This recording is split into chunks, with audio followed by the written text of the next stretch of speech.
Hello, everybody. Welcome to another episode of the podcast. I have with me a very special guest, Ishani Gupta. How are you? Hi, Guy. I'm really Hi. excited to be a part of your show, and And I'm I awesome, doing really great.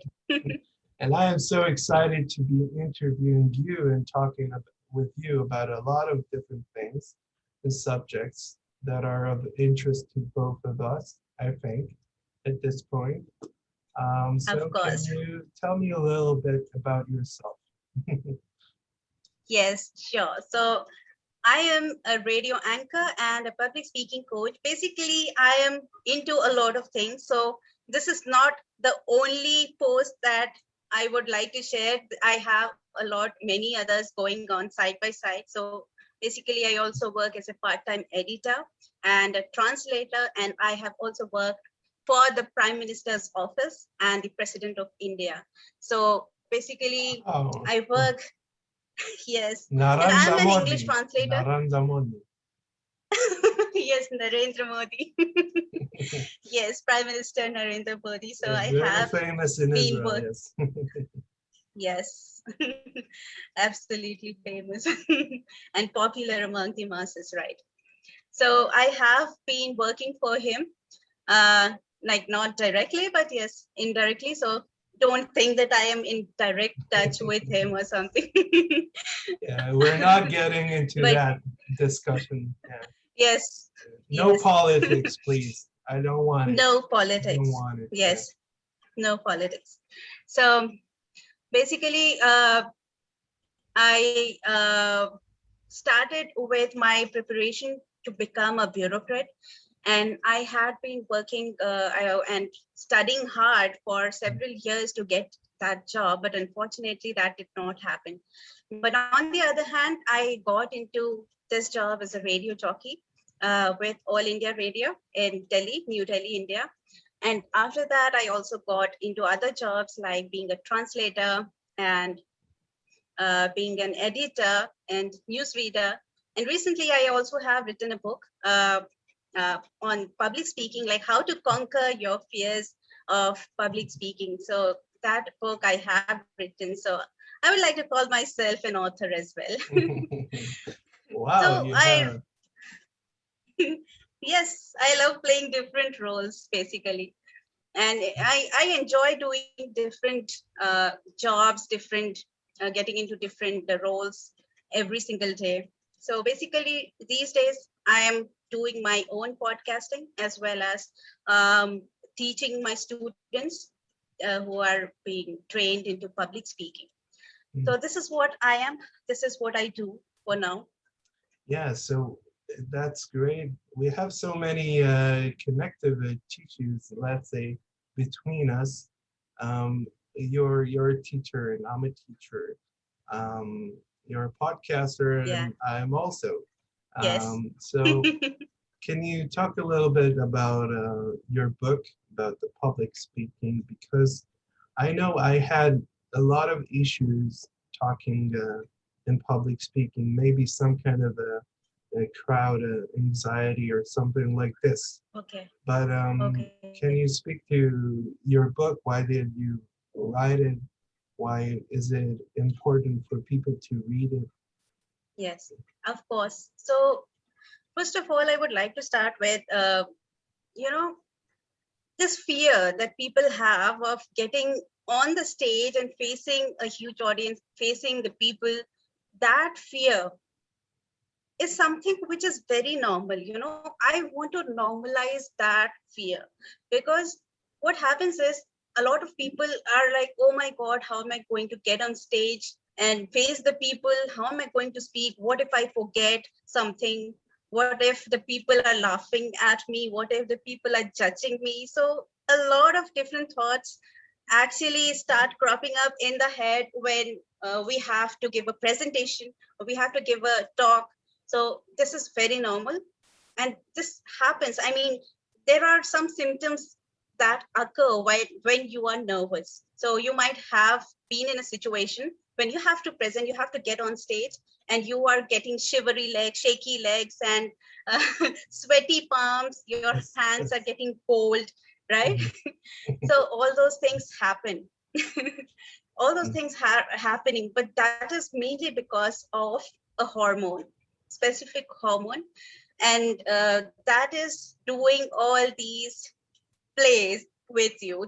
This is playing with you in your body. So you have to maintain absolute calm. You have to relax yourself down. You have to cool yourself down by drinking maybe water.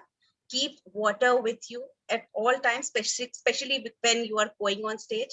So you have to calm yourself down. If you're able to do that, the symptoms will disappear or will reduce considerably. mhm. So I had many people come to me. So coming to your question that why I wrote this book. So I had many people come to me asking for help, to help them get rid of their fear, to because they are always scared, they are nervous while getting on stage. So I thought, let me write a book so that this can actually help them.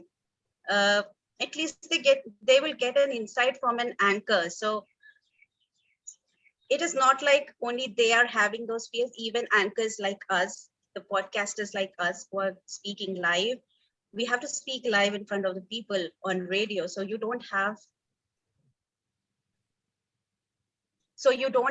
any choice of you know repeating yourself. Even if you're making Yes. a mistake or a second take, there is no option. You are live, you are on air, and that is the shot that you have to give. Even if you are making a mistake, there is nothing that can be done. So you have to be very careful, you have to be alert at all times while you are speaking.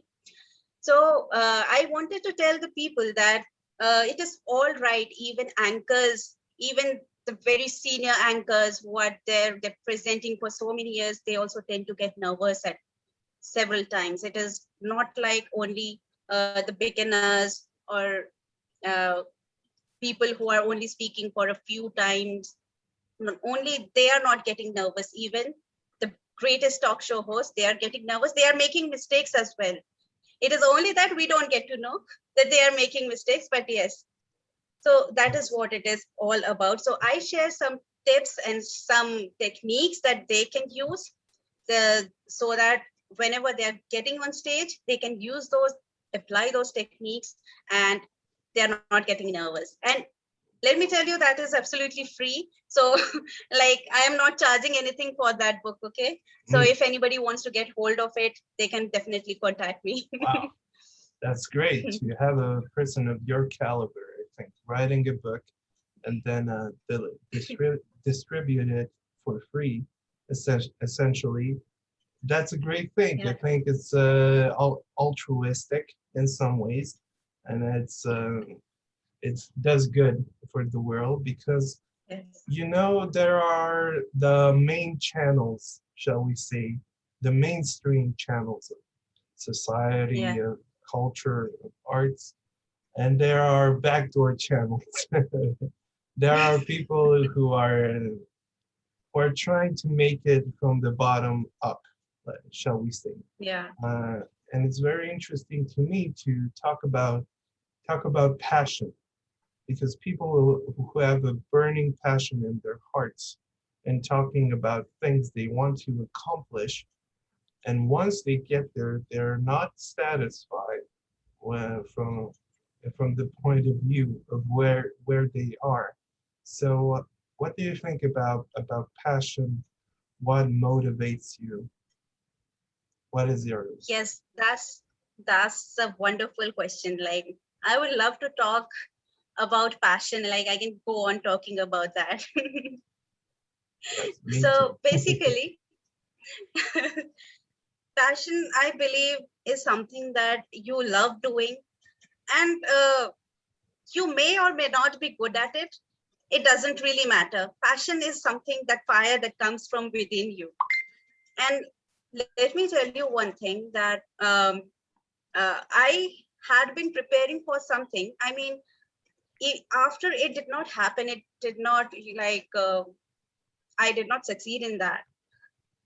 but I did not, I felt bad, but after that I realized that I had something better to do, when I get into this radio jockey thing, I realized that this is something I love doing. Even after the day's stress, if you ask me to go and speak in front of the people, if you go and ask me to speak in the studio, to sit in front of the microphone Nice. and It's speak. it's a Yeah. So confessional work. You're speaking to so many people in this little studio and stuff like this. Yeah, I did it once or twice. seriously, yeah, Yes. that absolutely excites me, and it you know rejuvenates me. So that was something that I enjoyed doing. It was a way of relaxation. So I am lucky in that way that I actually found out what I really wanted to do. So I thought, like, this is what I love doing, so let me also start my own podcast. So many years I have been doing going and doing the radio shows, so why not start a channel on a YouTube as well, my own podcast, where I get to uh, like talk to people, meet new people, share their experiences, share the stories, and a wonderful experience basically. Yeah, so I think we can leave it at that. Leave the door open for more to good things in the future. And I want to thank Absolutely. you so much. This was a short format, short and sweet, shall we say. And Yes. thank you so much. Namaste. Thanks a lot, guys. Namaste. And thank you so much for watching, and we'll see you on the next episode. Bye.